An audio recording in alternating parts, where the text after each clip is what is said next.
Henry McLean had built his fortune by avoiding messy entanglements, until one quiet evening, over a glass of cognac, the sound of two little girls crying shattered everything he thought he knew about his life.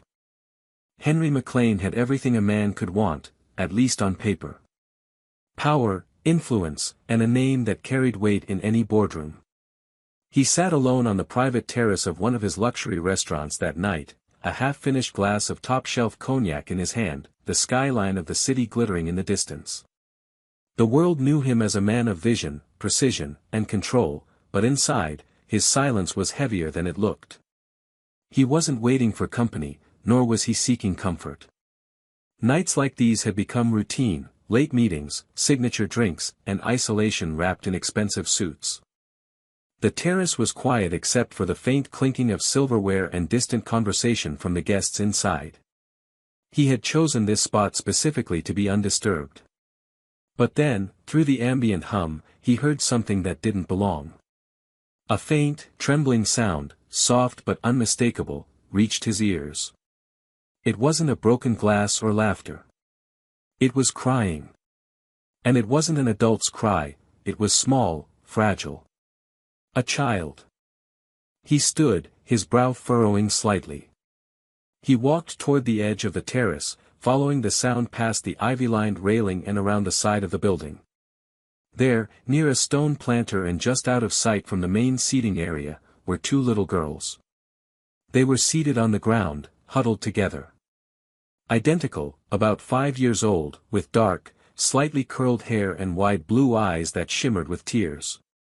They wore matching white dresses that were no longer clean, and one of them clutched a worn-out plush bunny to her chest like it was the only thing keeping her steady.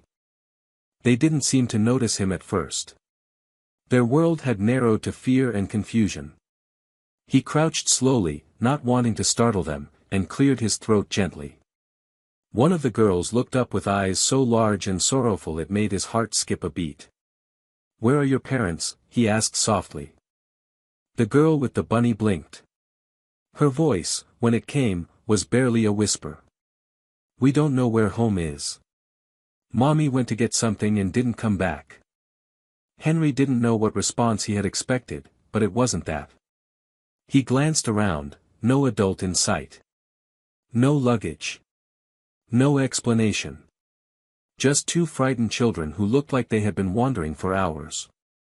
He asked them their names, and they responded quietly, Ella and Sophie. Beyond that, they couldn't say much else. They didn't know their last name. They didn't know their address. They had no idea what to do next. In that moment, Henry's instincts took over. He reached into his jacket pocket and called his driver, telling him to bring the car around immediately. Then he looked back at the girls and said, "You're coming with me, just until we figure out where you belong. But I promise, you're safe now." He extended a hand. Ella reached for it first, fingers shaking. Sophie followed, holding tighter to her bunny. Henry led them carefully down the side steps and out to the car, where the driver opened the door without asking questions. Once they were seated inside, he covered them with his jacket. They didn't say much. They didn't cry anymore. They just sat quietly, eyes wide, letting the city blur past the windows as the car pulled away from the restaurant. Henry looked at them from across the seat, his heart tightening with a feeling he couldn't yet name. He didn't know where this was going. He didn't know what came next. But he knew one thing, he couldn't look away from those girls. Not tonight. Not ever again. Henry brought the girls to a private suite at one of his hotels, a quiet, upscale place known for privacy and discretion. The receptionist didn't ask questions when he walked in with two tired children in wrinkled white dresses. His reputation did most of the talking, and within minutes, the suite was prepared with extra bedding, warm meals, and fresh clothes.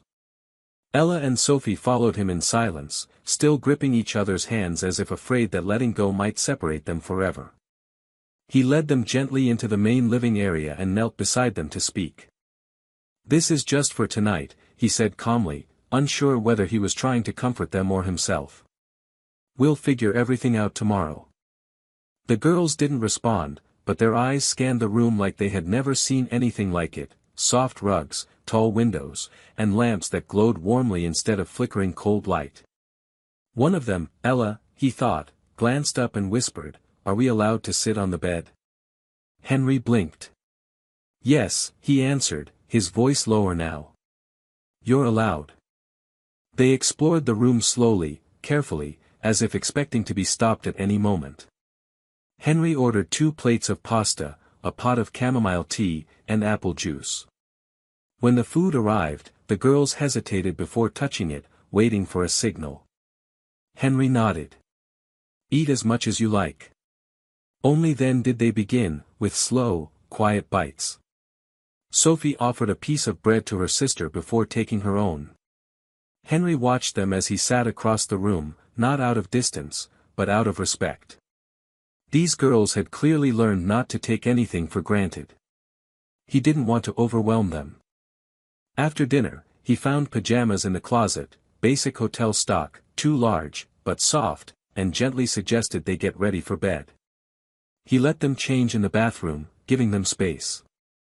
When they returned, Ella's dress was folded neatly in her hands. Sophie still held the bunny, never letting it go. He turned on a small night light in the corner of the room and pulled back the covers of the double bed. "You can both sleep here. I'll be right outside in the other room if you need anything," he said. They looked at each other, then nodded. Ella climbed in first. Sophie followed, curling close.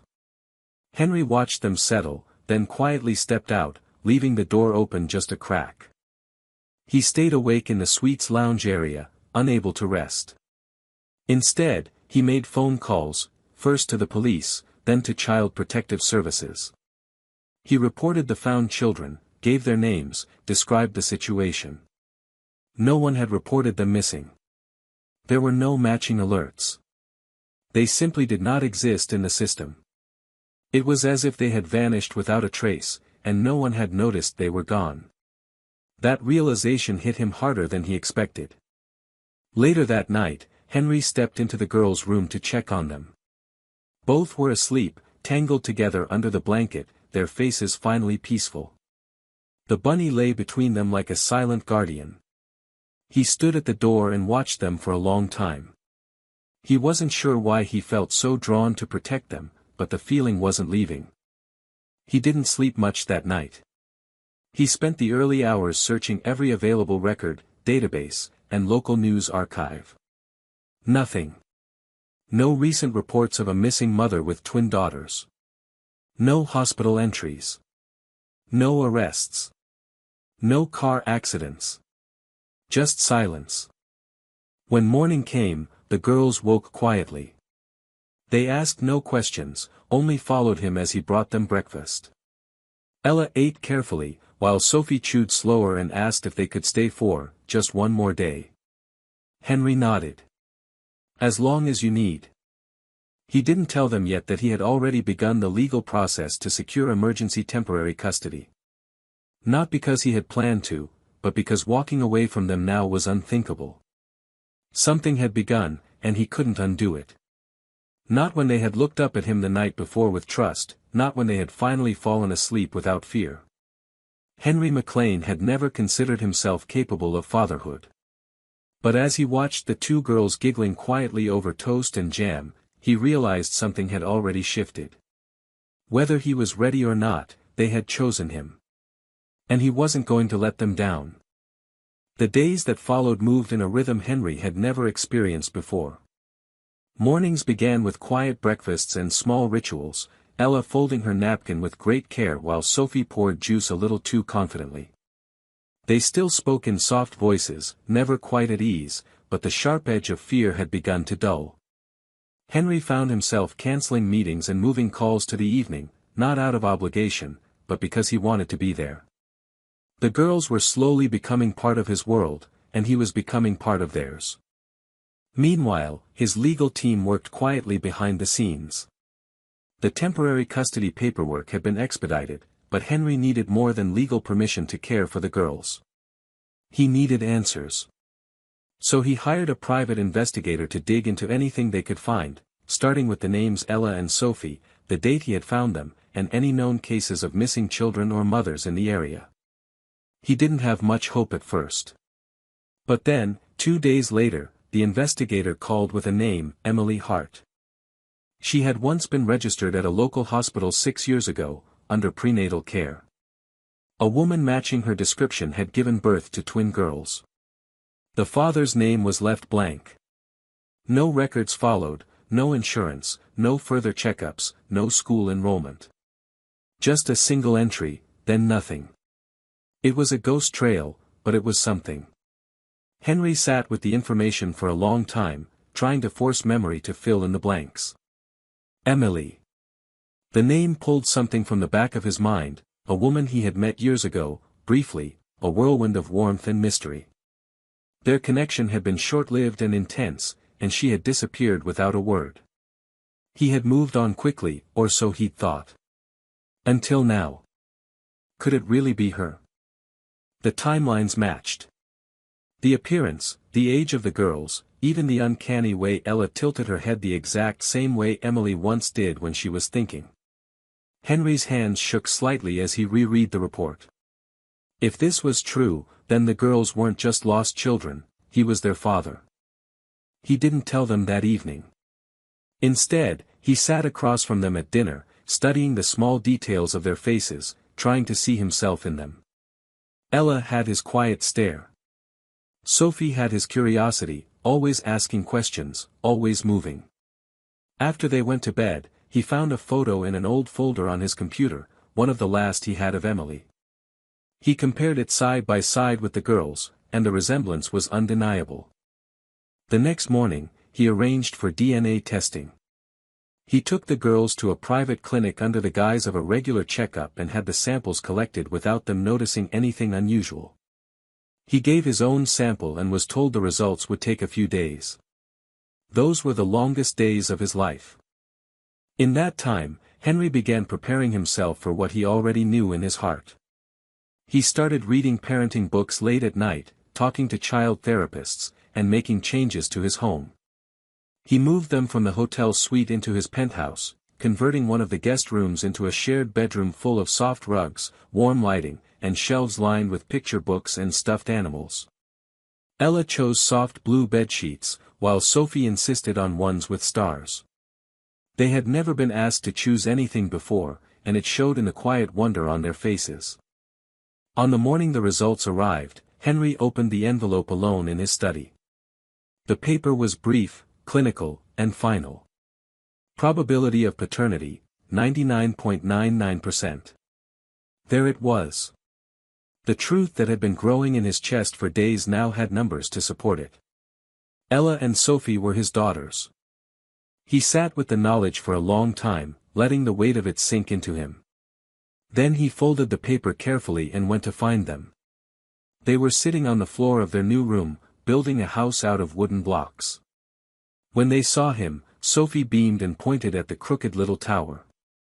"This one's yours," she said proudly, handing him a tiny wooden figure. Henry knelt beside them and took the block without speaking, overwhelmed by the simplicity of the moment. He wasn't ready to tell them yet. Not until he found the right words. But deep down, he knew, he had already begun the journey, and the girls had already accepted him. The truth was now a foundation, not a shock. He wasn't just a man helping lost children anymore. He was a father who had found his way back to something he didn't even know he'd lost. Henry didn't tell the girls about the DNA results immediately. He carried the knowledge quietly, letting it shape his decisions, his presence, and his growing sense of purpose. The paper sat folded inside his desk drawer, but its truth was already written into the way he brushed the girls' hair before bed, into the way he checked the locks twice at night, into the way he started memorizing what each of them needed without them having to ask. They were his daughters, and he was their father, regardless of whether the words had been spoken yet. Life in the penthouse began to shift, becoming less like a temporary arrangement and more like a home. The girls stopped asking when they had to leave. They stopped sleeping in their clothes and started choosing pajamas. They argued about who got to hold the remote, left puzzle pieces all over the hallway, and gave names to every stuffed animal on their shelf. Henry had never known such disorder, and he had never loved anything more. Each day, he noticed something new. Ella's tendency to hum softly when she focused, and the way she became still and thoughtful when others spoke. Sophie's wild imagination and endless curiosity, always turning everyday objects into stories and games. They were so different, yet so connected, and somehow, both of them mirrored pieces of himself that he had never paid attention to before. He had spent his life building systems, empires, legacies, but he had never built a life like this. One rainy afternoon, while the girls were drawing at the kitchen table, Henry sat across from them and watched. He had been working from home more and more, shifting meetings to Zoom, and quietly preparing to hand over responsibilities to someone else entirely. The drive to dominate the industry had dulled, replaced by something deeper and quieter, the desire to be present. The desire to be needed. Sophie looked up from her picture, a crayon rainbow with 3 stick figures beneath it, and said, "That's you," pointing to the tallest one. "You're in the middle so you can hold both our hands." Ella didn't say anything, but she nodded and pushed her drawing toward him as well. It was simpler, just a house with a tree beside it. Inside the house were 2 beds, a couch, and 3 little hearts floating over the windows. Henry swallowed hard, unable to respond for a moment. Later that night, after story time, he sat between their beds and told them something he had been practicing in his head all week. "You know how we've been together for a while now?" They nodded, eyes wide in the dim glow of the nightlight. "I did something to make sure I could take care of you the best I can. I talked to doctors and people who help families. And, it turns out, I'm not just someone who found you. I'm your dad. I always was." Ella was quiet, her brow furrowed as she took in the words. Sophie blinked, then whispered, "But Mommy never told us." Henry nodded. "I didn't know either, not until recently. But now we do. And it doesn't change anything about how I feel. I've been your dad this whole time, even before I knew." The silence in the room was full, but not heavy. It was the kind of silence that came from truth settling into place. Sophie crawled closer to him, curling up against his side. Ella stayed quiet a little longer, then asked, "Will we still live here?" Henry smiled, eyes damp. "As long as you want." That night, both girls fell asleep faster than usual, and Henry sat in the doorway for a long time, just watching. The room had become theirs, not by design, but by choice. And now that the truth was known, spoken aloud, there was nothing left to hide. He had entered their lives by accident, but stayed by intention. And in doing so, he had stepped into the most important role he had ever held, not as a CEO, not as a leader, but as a father who chose to stay. The week after Henry told the girls the truth passed with a strange calm. Ella remained thoughtful, asking quiet questions in the mornings when the house was still and soft with early light.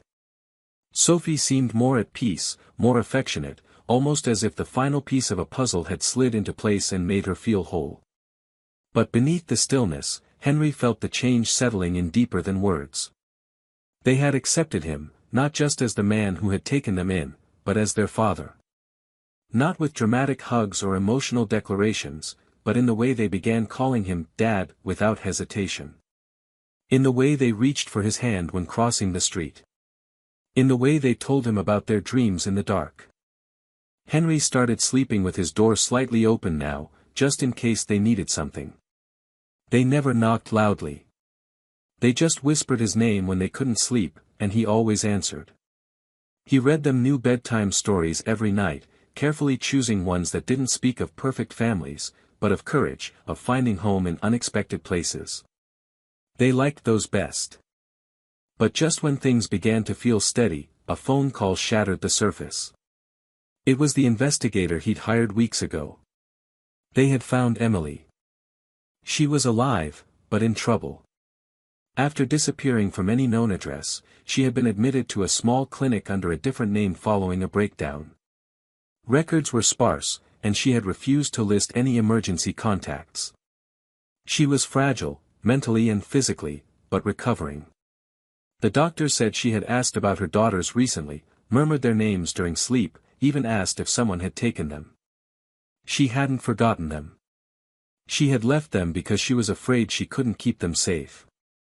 Henry hung up the phone and sat in the quiet, heart beating slowly. He had expected her to be gone, or gone forever. He hadn't imagined this middle ground, still alive, still reachable, still aching. And now, everything would have to change again. He didn't tell the girls immediately. He needed to think, to prepare, to understand how he felt. A part of him wanted to protect what they had, the rhythm they had built. Another part knew that they had a right to know. They had a mother. She hadn't abandoned them without feeling. She had been broken. The next morning, he sat with them at breakfast. The sun was warm through the windows, and Sophie was explaining the story she had invented about her bunny being a secret superhero. Henry smiled, listened, waited for the right moment. Then he said gently, "Girls, I have something important to tell you." They both turned to him, instantly quiet. He continued slowly, "Your mom is alive. She's been very sick, but she's getting better. She's been asking about you." Ella's eyes filled with tears, but she didn't speak. Sophie dropped her spoon, staring. Henry reached out and took both their hands. "She didn't leave because she didn't love you. She was just very unwell. But she's in a safe place now, and she remembers you.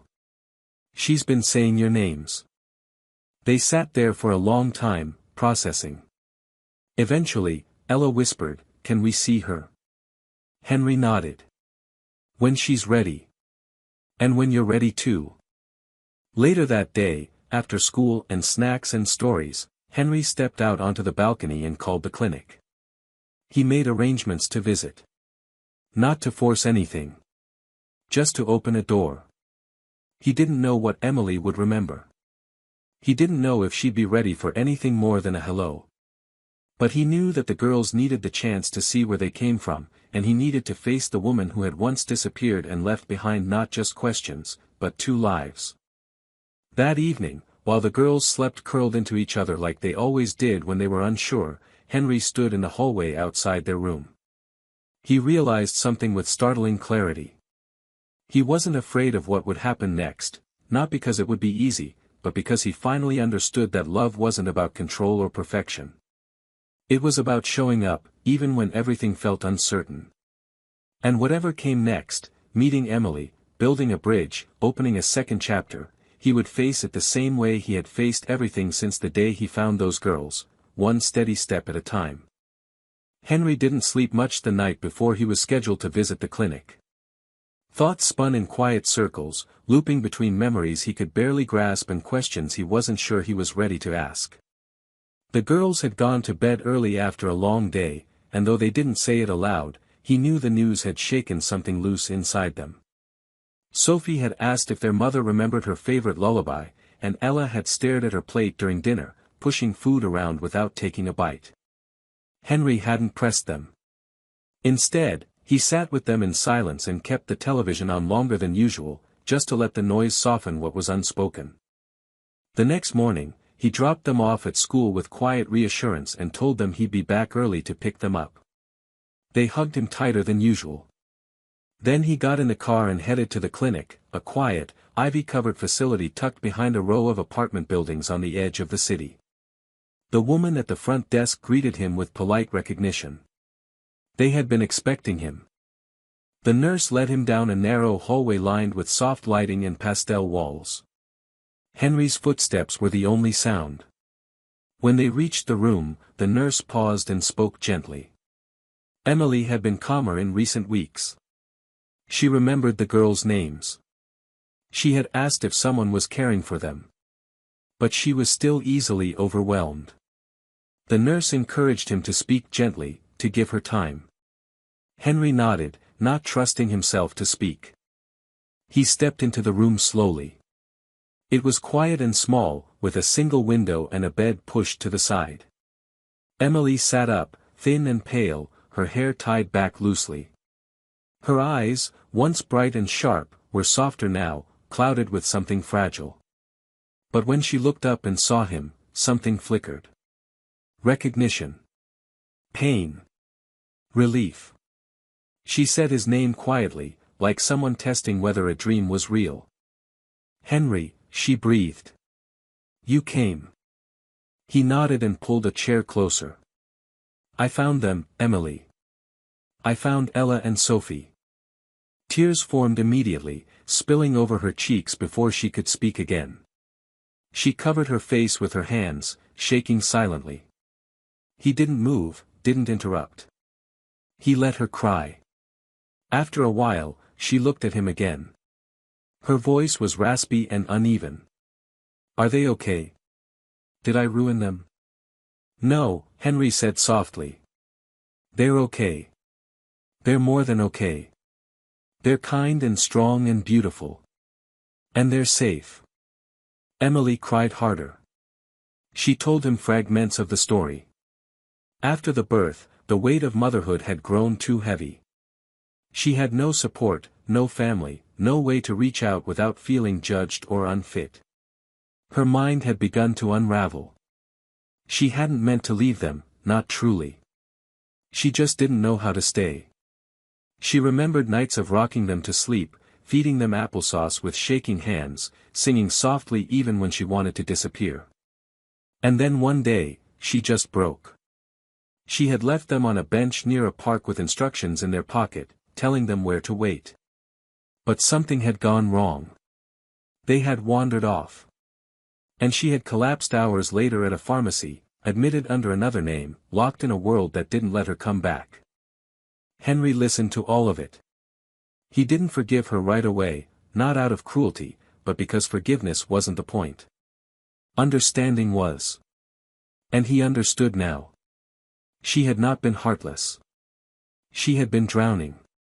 And she had believed, in her broken way, that leaving was the safest thing she could do.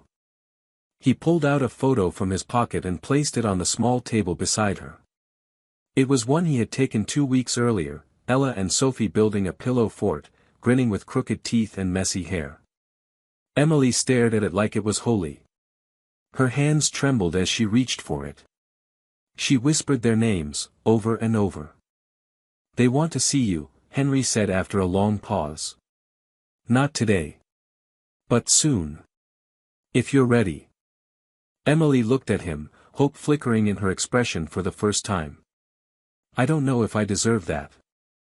"They don't need you to be perfect," he said. "They just need to know you're real." When he left the clinic that afternoon, the sky had darkened with the promise of rain. He sat in the car for a while, watching the clouds shift. Everything inside him felt heavy and light at the same time. He had walked into that room expecting answers and maybe even anger, but he walked out with something more complicated, grace. When he picked up the girls from school, they ran to him the way they always did now, but he hugged them longer. He told them gently that their mom was doing better, that she had smiled when she saw their photo, and that she missed them. Ella asked when they could see her. Sophie wanted to bring her the bunny. Henry said soon. He didn't know how soon, but the door was open now. And that was enough. For the first time, they weren't carrying a question anymore. They were moving toward something. Toward healing. Toward wholeness. Toward the truth that family isn't just about who stays, but also about who dares to come back. A week after Henry's visit to the clinic, Emily was cleared for a supervised visit with the girls. The decision had come after discussions with doctors, counselors, and Henry himself, and everyone agreed it would be best to start slowly. He chose to host the visit in the penthouse, where the girls felt most secure. It was their space now, familiar and safe, filled with quiet rituals and soft places to land. He wanted Emily to see what they had built, not to impress her, but to help her understand that the girls weren't just surviving anymore. They were growing, thriving, opening. On the morning of the visit, Henry told Ella and Sophie that their mother would be coming to see them. He said it gently, as he always did when something big was about to change. Ella took the news with a stillness that worried him at first, but then she nodded and asked if she could wear the dress with the small embroidered flowers, the one she usually saved for holidays. Sophie immediately ran to get her stuffed bunny and whispered, "She'll remember this, right?" Henry assured her that she would. That she already had. He spent the morning rearranging the living room, clearing clutter, setting out tea and cookies, placing chairs just close enough that no one would feel exposed. He wanted there to be space for closeness, but also for breathing. When the doorbell rang, he met Emily at the elevator. She looked nervous, her hands shaking slightly, but her eyes were clear. She wore a pale sweater, too big on her thin frame, and carried nothing with her except an expression that held more emotion than words could manage. When she stepped into the apartment, she froze. Not out of fear, but because of what she saw. Children's drawings on the refrigerator. A soft blanket tossed over the back of the couch. Tiny shoes lined up near the door. Her daughters had a life here, and for the first time, she could see it with her own eyes. The girls stood in the hallway, half hidden behind the doorway. Henry didn't call them out or rush the moment. He waited. It was Ella who stepped forward first, slowly, holding Sophie's hand. They walked together until they stood just a few feet from their mother. No one spoke at first. Then Sophie whispered, "Hi, Mommy." Emily dropped to her knees. Tears rolled down her cheeks, but she didn't sob. She opened her arms and waited. Not assuming. Not demanding. Just waiting. Ella stepped into the hug first, followed by Sophie. It was cautious, quiet, unsure, but it was real. Henry watched from a distance, his throat tight. He had prepared himself for many versions of this moment, but nothing could have predicted the soft stillness of it. The three of them, wrapped around each other, breathing like one. They sat together afterward, the girls showing her their toys, their drawings, their bedroom. Emily listened without trying to reclaim anything. She didn't make promises she couldn't keep. She didn't explain away the past. She simply asked questions. What did they like now? What made them laugh?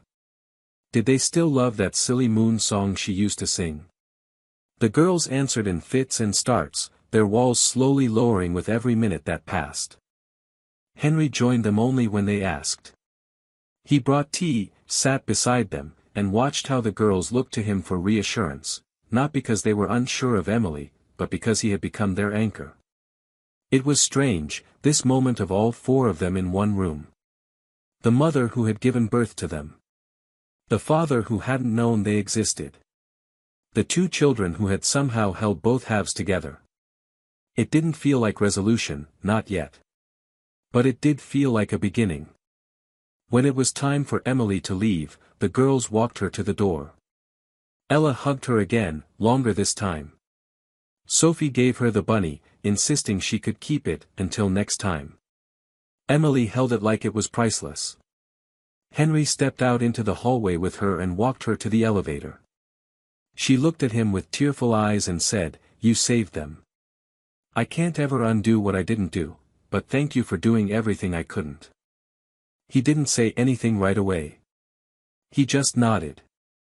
Then he said quietly, "They don't need perfect. They just need you to be here when you can be. That's enough." When he returned inside, the girls were sitting on the couch, not crying, not confused. Just tired in the way that comes after something brave. They didn't ask when she'd be back. They didn't need to. The door was open now, and that was what mattered. Henry sat between them, pulling them close, and felt a deep, settling peace that no business deal, no success, no title had ever brought him. The family he had now was imperfect and complicated, stitched together by choices no one had planned. But it was real. And it was theirs. Months passed quietly after that first visit. Emily became a gentle presence in the girls' lives, appearing at first like a shadow from a dream and gradually transforming into something more solid, more human. She never tried to erase the time she had lost, nor did she attempt to reclaim the title of Mom too quickly. Instead, she took the role the girls offered her, visitor, listener, slowly becoming someone they trusted again. She met them at the park for short walks, helped with homework at the kitchen table when invited, and stayed for dinner when the girls asked her to. The rhythm they built was delicate, but it worked, because it was honest. Henry stepped back when necessary, but never disappeared. He remained the center of their daily lives, the one who packed their school lunches, fixed wobbly shelves in their room, and mastered the art of untangling hair ties without pulling. He had gone from a man who had once lived in silence to a man who knew every verse of every bedtime song by heart. He still woke early to check emails and review financial reports, but he did it with cartoons playing in the background and one or both of the girls curled next to him on the couch. Eventually, Emily asked if the girls could spend an afternoon with her at her new apartment, a quiet two-bedroom unit just 10 minutes away. Henry hesitated, not because he didn't trust her, but because letting go, even a little, made the protectiveness inside him flare. But he agreed, and when the day came, he helped the girls pack small bags with extra clothes and snacks, triple-checking that they had their favorite toys. He told them to call anytime, and they did, but only once, to say goodnight. When they returned the next morning, tired but smiling, Sophie said, "She made us pancakes. They were a little burned but good." It wasn't a dramatic moment, but to Henry, it was everything. Over time, they developed something unusual and beautiful. A shared parenting structure that didn't rely on courts or labels, but on trust, humility, and consistency. Emily came by regularly. The girls began calling her "Mommy" again, carefully at first, then with ease. She didn't try to replace Henry or undo the bond they had. Instead, she stepped beside it. Henry watched as the girls began to hold both of their hands at the same time, one in each, and realized that there was room for all of it. Pain and joy. Loss and healing. Forgiveness and new beginnings. One warm spring afternoon, the four of them sat in the park under a wide tree, watching the girls feed ducks and chase butterflies. Emily had brought a photo album she'd found in storage, filled with pictures from when the girls were babies, fuzzy shots of small hands and blurry smiles. The girls flipped through the pages, laughing and pointing, asking endless questions. When they reached the end, there was a blank page. Ella looked up and asked, "Can we put pictures of now in here too?"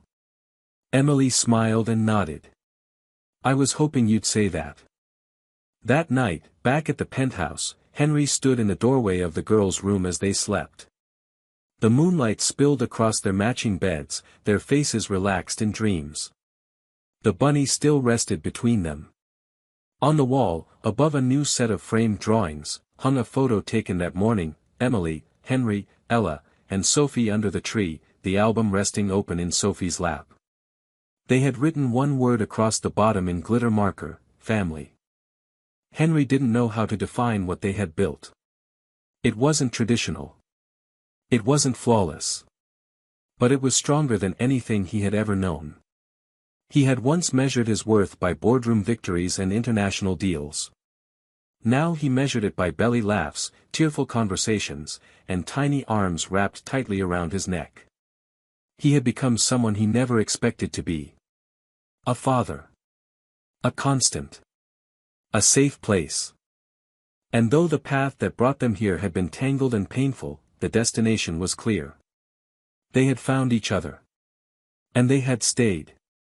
And in the end, that choice, again and again, was what made them whole.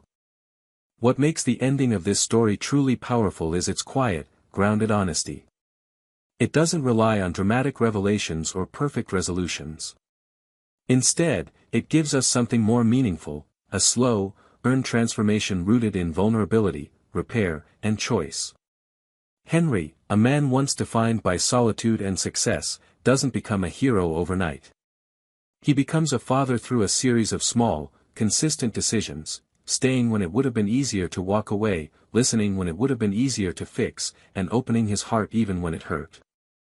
The story doesn't erase the pain of the past, it honors it. Emily is not magically redeemed, but humanized. The girls are not instantly healed, but held, seen, and allowed to grow.